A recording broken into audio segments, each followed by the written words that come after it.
Test koji ćete gledati snimili smo u ambijentu turističkog kompleksa Ergela Kelebija, Hotel Vila Majur, na samom severu Bačke.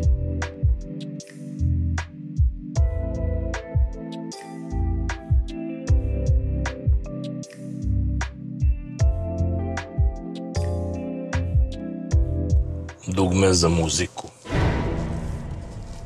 Pepeljara. Audi. Quattro. Turbodizel. Ovo mi je draže da nisi rahmetli ili što bi mi rekli, da nisi riknuo pa dospeo u automobilski raj. Ovakvih automobila mislio sam da više nema. Međutim, na svu sreću, Vorsprungs dur Technik ili ti Audi nije se baš potpuno odrekao onog što mi, pa mogu kažem, većina volimo. Otkada nisam video pepeljaru u automobilu, prosto, pa ne znam, možda i 10 godina. A to me podstaklo na jedno razmišljanje koje je vrlo interesantno, a odnosi se na pušače. Mislim, svi smo mi pušači u ovom našem sistemu, ali i nove koji koriste cigarete. Koji kažu električni automobili i hibridi, to je veštački, nije to to, benzin, dizel je prava stvar, a istovremeno puše hibridne, odnosno one, kako bi rekli, hemijske električne cigarete. Sa stanovišta neko ko nije u životu zapalio cigaretu, ako već morate da pušite, onda pušite klasičan duvan, jer ipak u njemu ima i sunca, i zemlje, i prirode. Ova hemija je sigurno mnogo štetnija od svih mogućih izduvnih gasova koje proizvede jedan ovakav automobil koji danas testiramo. Danas testiramo Audi Q5 treće generacije, koji nam stiže onako u jednom zaista dopadljivom obliku. Za razliku od BMW-a koji je nekako nacrtan i konstruisan za ove Skorojeviće i za ljude koji samo žele da se prikažu, Audi je to uradio mnogo suptilnije. Nije do besvesti podizao njegovu masku, već kao da je malo čak i na neki način smanjio, oblikovao, ali istovremeno i napravio ogromne otvore na levom i desnom blatobranu, tako da smo dobili jednu sada potpuno upečatljivu, veoma dopadljiv prednji deo automobila. Što se tiče profila, to se odmah vidi da je Audi Q5, od nazad zaista lepa svetlosna grupa, koja je pri tome LED digitalna, tako da čak možemo preko ovog MMI uređaja, odnosno infotainmenta, da određujemo kako će ona nazad sijati.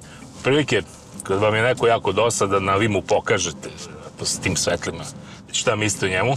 Šalim se, naravno, u principu moguće je napraviti čak i posebnu vizualizaciju ili poseban svetlosni potpis ovog automobila noću, da bi se lakše prepozna.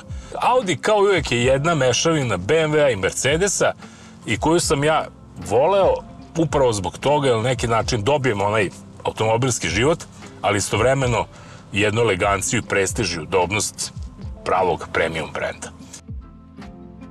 2008. godine je rođen Q5 sa, pazite sad, između ostalog V6 trolitarskim turbodizel agregatom, odnosno motorom, koji je imao 240 konjskih snaga i 500 Nm obrtnog momenta.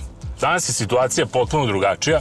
Ispod haube takođe imamo turbodizel, ali četvorocilindarski, laki hibrid, koji ima sve ukupno 204 konjske snage i 400 Nm obrtnog momenta.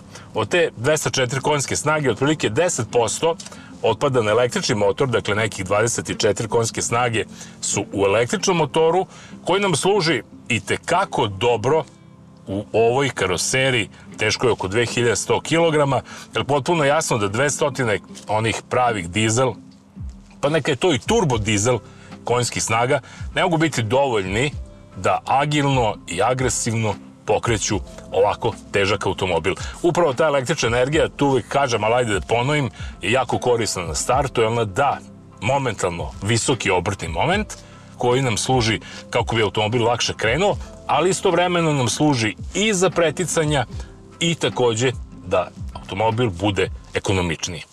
Prvi utisak interijera, fantastičan.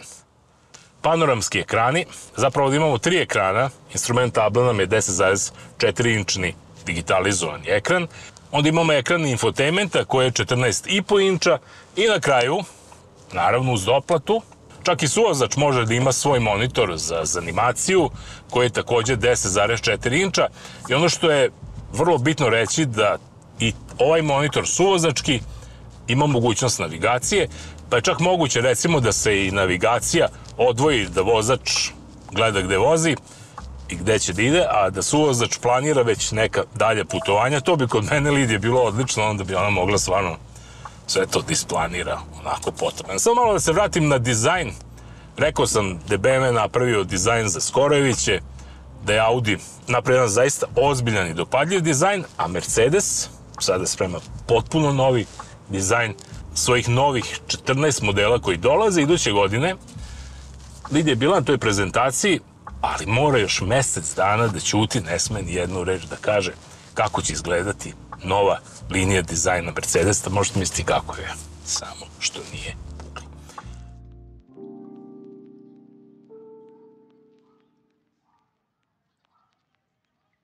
Da se vratim nazad na ovaj model koji testiramo, ono što treba istaći je svakako da je koncipiran izuzetno dobro, da je modern, a ono što je najvažnije, bar što se vozača tiče u Audiju, je sve pregledno.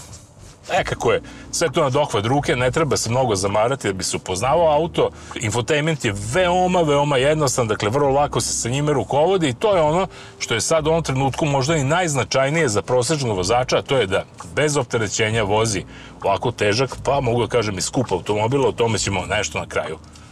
Kao što možete pretpostaviti, materijali su vrhunski, obrada, izrada ili kako već da kažemo završna obrada takođe. Prema tome što se toga tiče, evo jedna petica sa zvezdicom, bar kad u pitanju kvalitet i onaj opšti doživljaj. Sedišta su široka, imaju mogućnost produženja, ekstenzije. Sad tu dolazimo do prve moje zamerke, bez obzira što ovaj model ima vazdušno ogibljenje, on je udoban što se tiče samih amortizera i onog amortizovanja neravnina, međutim, sedište je mnogo tvrđe nego što, recimo, meni odgovara. Takva su sedišta uglavnom u Audiju. Recimo, to je prva zamerka, možemo reći subjektivna, ali objektivna zamerka je sledeća, još jedna, a to je da kad ja sedim ovako normalno, sa svojih 190 cm visine, iza mene može sedne samo malo dete. To je već jedan možda malo i ozbiljniji problem za nekog ko hoće da kupi ovaj automobil za porodičnu upotrebu. Malo je danas takvih, ali eto, možda može neko i da se nađe. U tom slučaju, ili ako je on sitniji, onda će svi imati mesta, ali ako su vozač i suvozač malo krupniji ljudi, nazad mogu samo se smeste mala deca. A razlog za ovako malo prostora na zadnjoj klupi leži u činjenici da raspolažemo sa 520 litara zapremine prtljažnika, što je stvarno, onako da kažem, među rekordnima u klasi.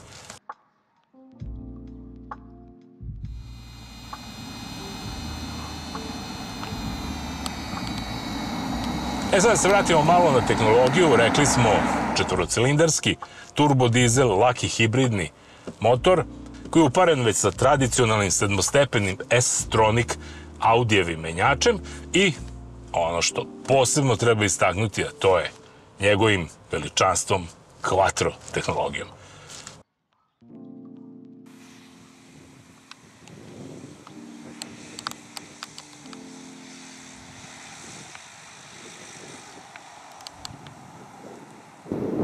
Kad kažemo Quattro, ništa ja ne treba više da vam objašnjavam. Potpuno je jasno da ovaj Audi Q5 i prepoznaje put i drži u krivini i zaista da je to jedan automobil koji pleni dinamikom vožnje. Ali baš tako, pleni dinamikom vožnje, dobro je postavljen na put, odlično drži krivinu. Iako je ovo visok automobil, može da se bez ikakvih problema ulazi i malo brže one zavoje.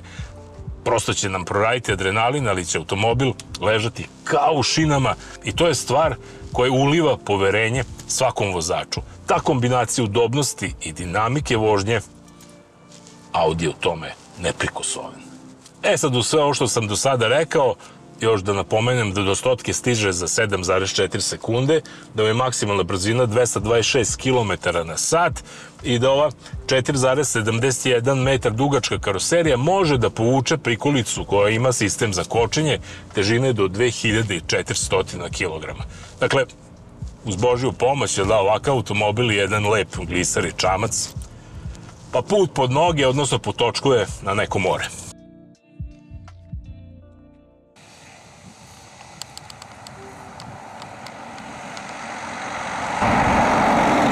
Zbog pogleda na sva 4 točke i uopšte same koncepcije automobila, jasno je da on nije baš neka gradska krstarica.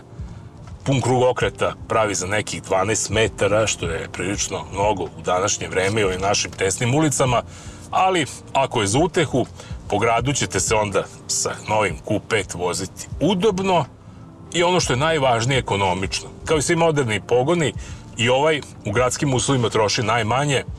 Razlog je jasan, oslanja se dobrim delom na električni motor i na njegovu 1,7 kWh bateriju, što znači do semafora nećemo se kretati na električnu energiju, ali će sam start automobila biti na električnu energiju i upravo ta električna energija će pomoći da recimo ovaj turbo dizel motor radi sa svojih 20-30% kapaciteta, a time i štedimo gorivo, što znači da u gradu troši tu negde između 6,5 i 7 litara, kao i svi turbo dizeli kada krene na put, kad ga vozimo malo onako žešće, potrošnje između 7,5 i 7,7 litara, i to mu dođe za nekih oko 3 litre manje nego što nam je trošio onaj čuveni njegov prethodnik sa V6 trolitarskim turbo dizel agregatom. Što bi možda rekli, što je ovaj cirkus oko elektrifikacije se sveo na to da trošimo 3 litre goriva manje i da su automobili značajno skuplji. Kada smo već došli kod ove teme, pogled na cenovnik nam kaže da Audi Q5 startuje sa nekih 60.900 eura, dok ovaj danas testirani košta od 85.000 eura pa na više. Ovako srpski rečeno, stotka će tu zaleći, pa će možda nešto čak i ostati da odete na more. I za sam kraj, jedna možda i najveća mana ovog automobila koju sam zapazio i moram da kažem, a to je što nije moj. Niti će biti, kao i za 99% vozača u Srbiji, blago onom 1% koji će moći da uživa u ovoj tehnologiji, udobnosti i samoj pojavi automobila, pa i njegovog vlasnika. Vidimo se, živjeli!